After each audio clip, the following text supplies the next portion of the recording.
Ya estamos de vuelta con Combinación Clave por la 92.9. Usa el hashtag Combinación Clave y sé parte del panel.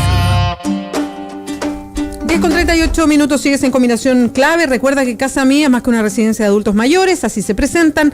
Hay departamentos de 3 tamaños con enfermera y médico residente y plan Independencia. Prometen actividades todas las semanas, por ejemplo, talleres de pintura, coro, bingos. Los puedes contactar en Casa Mía, que queda en Normandía 1882, en la comuna de Providencia, llamando al 223-430006 o visitando la web residenciacasamia.cl.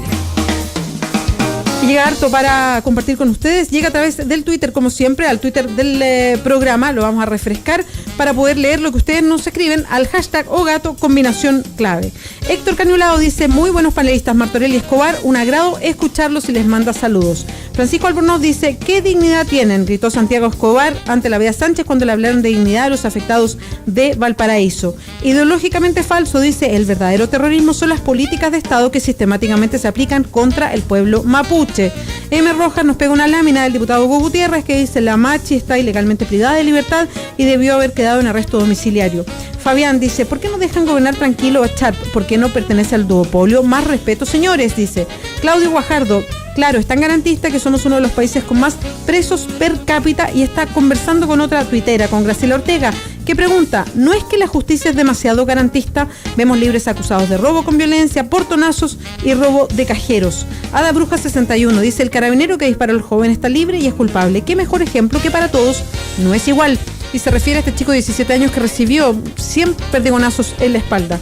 Francesca Bianchi nos dice: Elena Varela detenida 3 años, inocente. Felipe Durán detenido 1 año, inocente. Prisión preventiva. Y se acordaba muy bien, Francesca, de casos que yo no me acordaba los nombres, pero sí me acordaba que habían pasado mucho tiempo presos en prisión preventiva allá en la Araucanía. Lucho X dice: limitar a la prensa mientras no demuestras de criterio y respeto con la gente, sí, señala. Rodrigo Silva dice: partamos de lo que hoy tenemos. Es la prensa la que ha humillado permanentemente en situaciones de catástrofe. José King dice: falso, los permisos de edificación son otorgados por las DOM, que son dependientes del MIMBU, no de la municipalidad. M. Rojas agrega: no hay caso y el problema es la inequidad. Oak dice: lo que molesta mucho es que le restringen el abuso con gente pobre, fuente de su rating. Katy B dice: faltan mujeres en ese panel, poniendo una lámina de lo que dice Andrea Pérez, que faltan mujeres en ese panel. Faltaba hoy día además Javiera, estoy mal con los nombres, Javier Olivares, que es la presidenta del Colegio de Periodistas, que siempre nos acompaña y es parte del panel que llamamos editorial. Juana la Loca dice: es divertido escuchar reclamos tontos de periodistas quedándose en su propia miseria. Manuel Barrueto dice: vi a Fariña y solo le faltó peñiscar a una señora para que llorara. Eso no es noticia ni información, es morbo. Marí dice: si la censura es para que los periodistas no pregunten qué siente. Katy B dice: hagamos albergues decentes para que los fotógrafos y periodistas puedan entrar. Sin comentarios. Brigada Chacón dice: patética y caricaturesca la visión de Chavo Escobar de lo que significa la privacidad de la gente. Alejandra dice: oye, Santiago Escobar pide tener preparados albergues acondicionados permanentemente. Se olvida de las condiciones de hogares del Sename.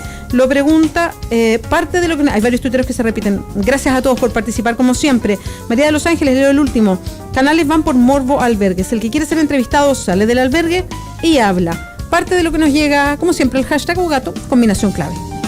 Todos tenemos historias, pero hay una que tenemos olvidada. Por eso es momento de un flashback junto al Archivo Nacional en Combinación Clave.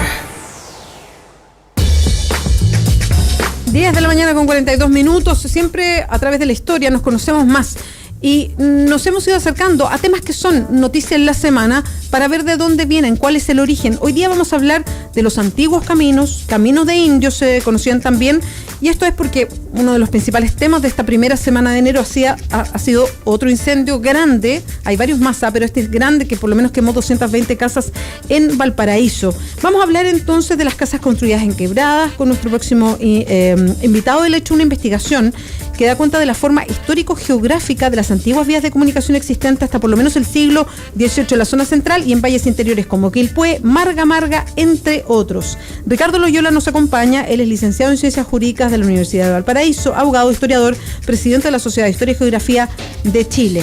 ¿Cómo estás, Ricardo? Muchas gracias por acompañarnos. Muy bien, muchas gracias, muy buenos días. Contento de estar aquí y comentarle un poco lo que es esta investigación respecto a lo que son los caminos antiguos, los caminos de indios, como le llamaban. ¿Así se conocían como caminos de indios? Sí, en un minuto, estamos partiendo en el año 1500, 1600, ya. se le decían los caminos que usaban los indios. Típicamente estamos hablando de todo un dominio hispano, sí, claro, dentro de esta tierra que consideraba, voy a meterme con el tema que estabas tratando delante, que también consideraba casi como incapaces al indígena, que es lo que nosotros seguimos haciendo como resabios hasta el día de hoy, como adoradores a una corona que no sé dónde está, pero todavía parece que la adoramos. Bueno, eso ellos lo llamaban caminos de indios, que eran caminos ancestrales que nuestros aborígenes habían trazado para llegar a sus sectores donde ellos vivían. Eran típicamente nómades en un principio antes de sedentarizarse, o para llegar a otros centros poblados, o donde había casa, donde había un lugar donde vertía agua, o donde había un centro ceremonial importante.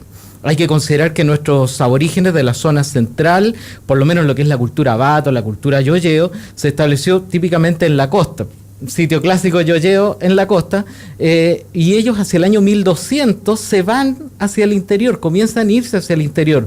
Hay un fenómeno, no se ha investigado muy bien respecto de eso, pero ese año se empiezan a ir hacia, quizás hubo un maremoto, algo así, una salida de mar importante que los hizo irse hacia el interior y trazar caminos hacia el interior y encontrar otros centros de casa, de agua y centros ceremoniales de culto que fueron importantes, apus, que son claros en la zona central, por ejemplo en Concón, o el límite Concón-Quintero está el Cerro Mauco, en Villa Alemana está el Cordón Tres Puntas, está el Cerro La Campana, en los Andes está el Mercacha, en Quilpué o el límite con Viña está el Cerro Charagüecho, en Margamarga está el Motilemu, que por algo hasta el día de hoy, por ejemplo, Charagüecho y Motilemu llevan todavía un nombre indígena. Todavía nosotros podemos reconocer ahí la etnia indígena, todavía está en esos cerros. En un principio se llamaba Motilelbum, sí, o Charabacho, Charagüecho, Charagüechum, etcétera, pero todavía sigue llamándose así, o sea, algo tienen que ver.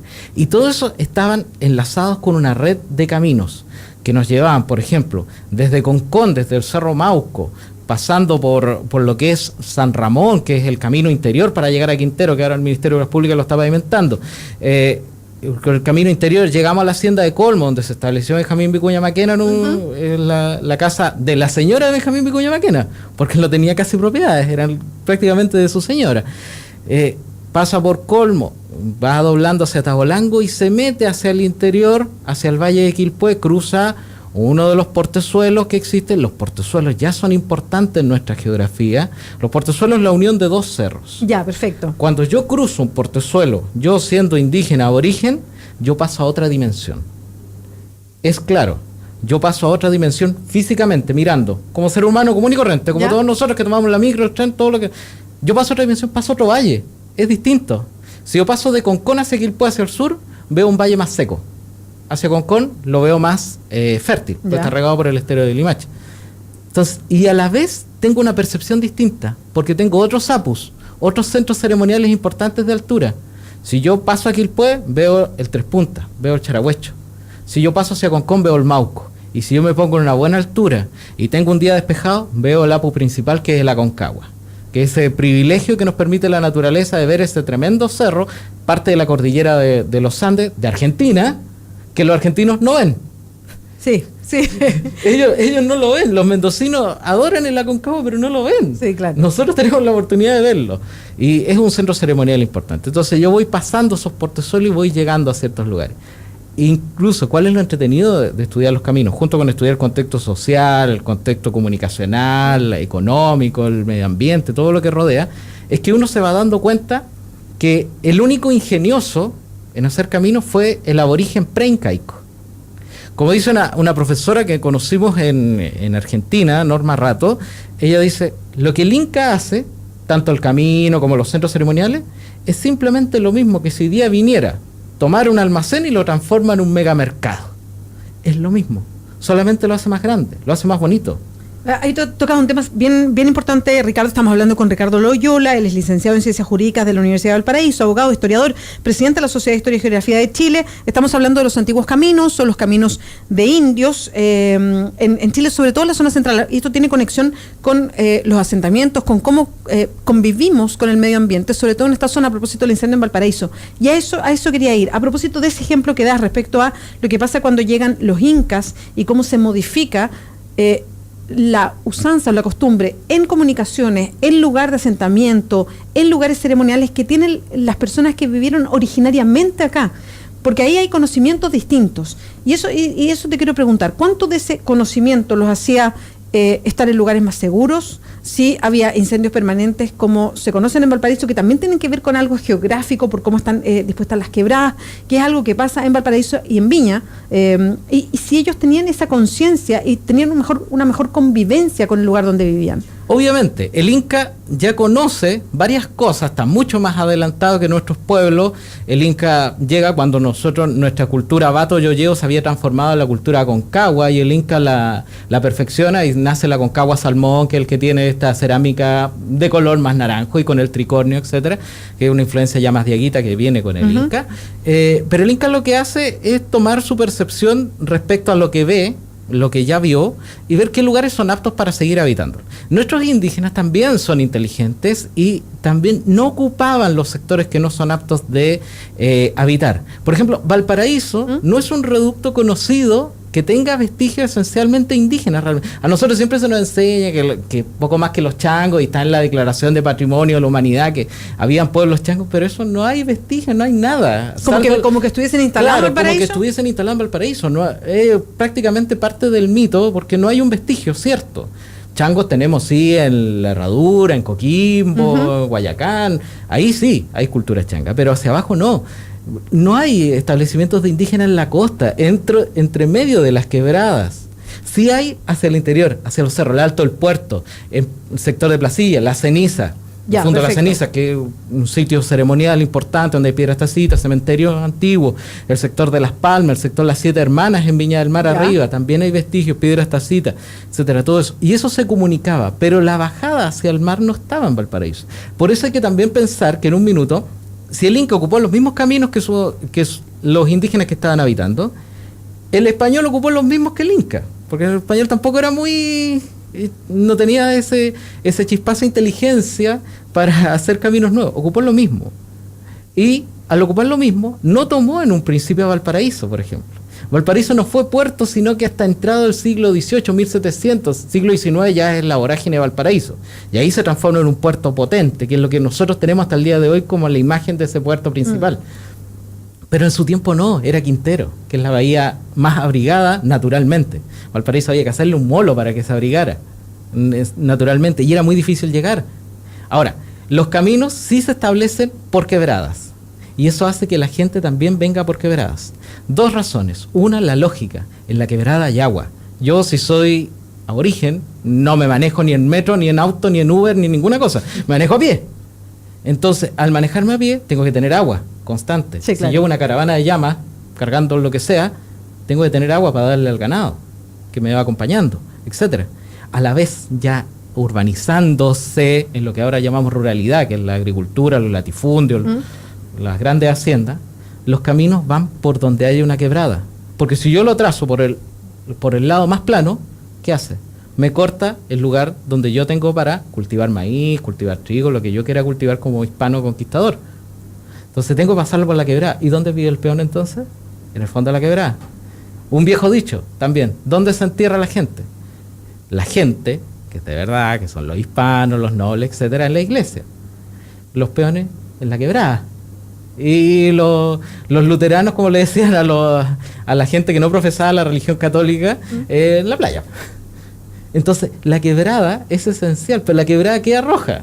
Que yo tengo una alta concentración de personas en un minuto, que es lo que sucede en Valparaíso. Tengo una alta concentración de personas, porque iba al camino, porque por ahí bajo, por ahí llego a mi lugar de trabajo, donde está el dueño de esta hacienda, o donde está el productor, para ir a trabajarle como inquilino, pero junto a un montón de inquilinos, todos aglomerados, todos juntos, en quebradas que son estrechas. Hay agua, sí, claro, pero el agua va pasando por periodos de sequía. De hecho, Ricardo, ahí lo conversábamos justo antes de entrar al aire, que era algo que que nos contaron historiadores también a propósito del primer, que no es el primero, pero este mega incendio en Valparaíso que fue el 2014 en abril, donde se quemaron 2.500 viviendas, hubo 15 personas fallecidas, en fin, y varios nos decían, mira, originalmente, en lengua originaria, Valparaíso se conoce como quebrada de incendios. El Alimapa, sí. No me acuerdo muy bien, ahí sí. tú te acuerdas mucho mejor, tú lo conoces, digamos, y que ya había escritos desde siempre que era un lugar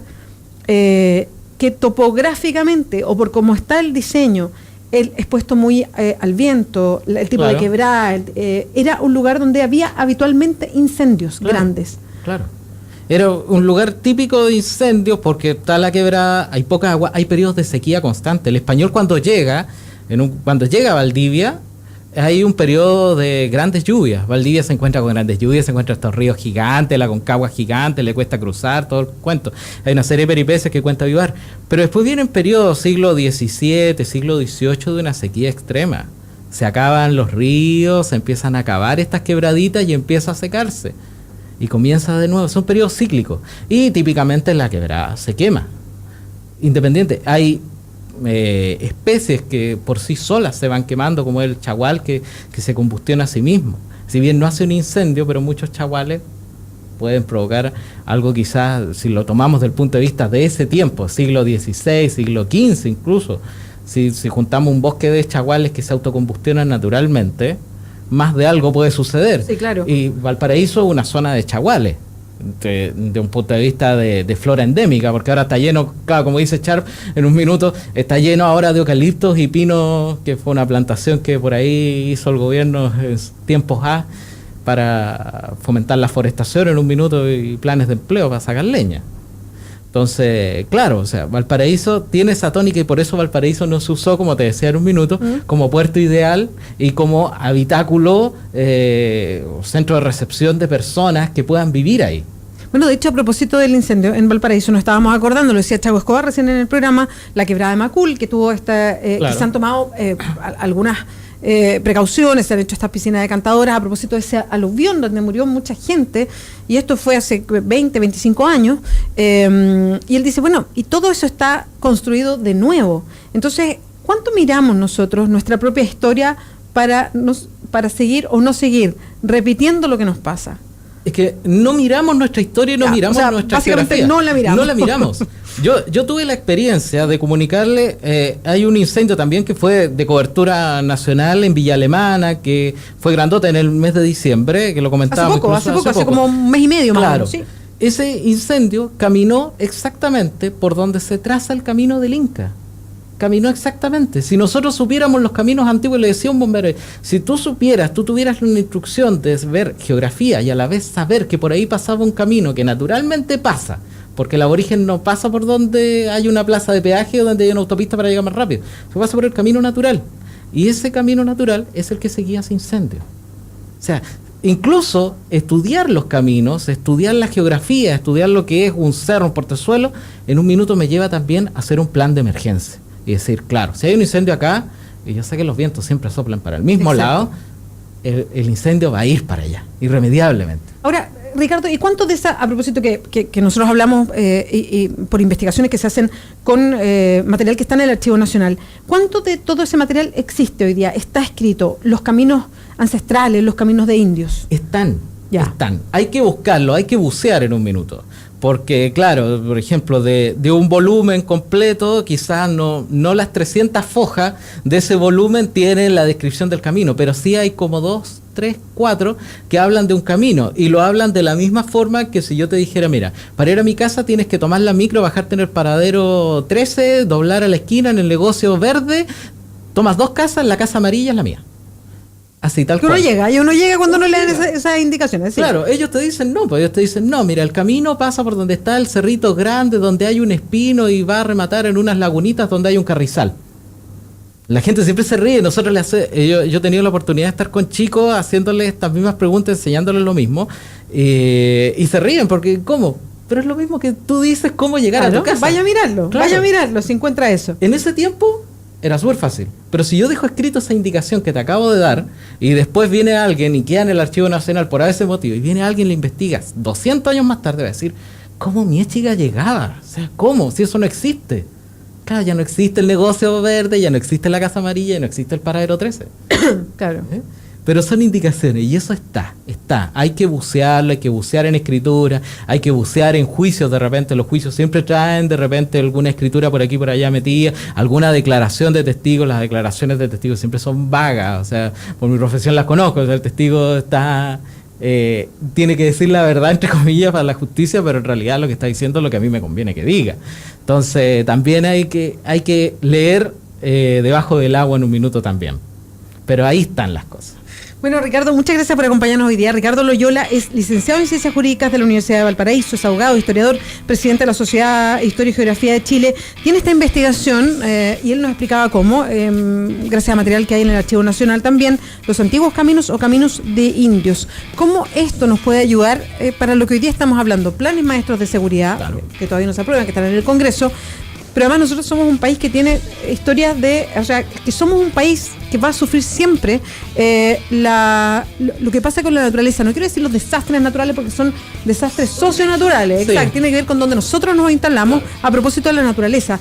Pero lo que nos decía recién, Valparaíso, más allá de las responsabilidades que puede haber, que las hay, más allá de pegas que no se han hecho, que no se han hecho, Valparaíso tiene historias de incendios desde siempre. Entonces, ¿cuánto podemos mirarnos a nosotros mismos, nuestra propia historia, para avanzar en estos planes grandes o macro que se necesitan para emergencia? Y es mirar nuestra propia historia objetiva. No del Valparaíso lindo, precioso, que es la típica historia, el romanticismo. Ese es un buen dato a propósito de cómo es Valparaíso realmente. Claro, el romanticismo está bien, yo quiero Valparaíso, pero si yo hago historia, tengo que pasarme a la vereda al frente y mirarlo objetivamente. Me cambio los lentes y digo, no, sabes que Valparaíso es una ciudad de desastre, una ciudad que pasa esto, está mal organizada, etcétera, todo lo que uno quiere. Y claro, es bonita porque me gusta, pero nada más. Ricardo Loyola, muchas gracias por acompañarnos hoy día, que te vaya muy bien. 10:59, estamos terminando ya el programa. Justo cambié el reloj a las 11, para ser bien honesta, ya son las 11. Casa Mía, recuerden, es más que una residencia de adultos mayores, así se presentan. Hay departamentos de tamaños distintos con enfermera y médico residente, plena independencia, actividades prometen todas las semanas. Queda en Normandía 1882. Puedes llamar al 223-43-0006 o visitar la web que es residenciacasamia.cl. Y la encuesta, llegaron 264 votos. Preguntábamos si estaban de acuerdo con la medida de restricción a la prensa para la entrada a los albergues o al albergue en Valparaíso que tomó el alcalde Jorge Charp. Sí o no, decíamos un 94% dice que sí está de acuerdo, un 6% dice que no. Muchas gracias a todos los que participaron, gracias por la compañía de siempre a través del hashtag Combinación Clave. Nos encontramos mañana. Chao, chao. Residencia Premium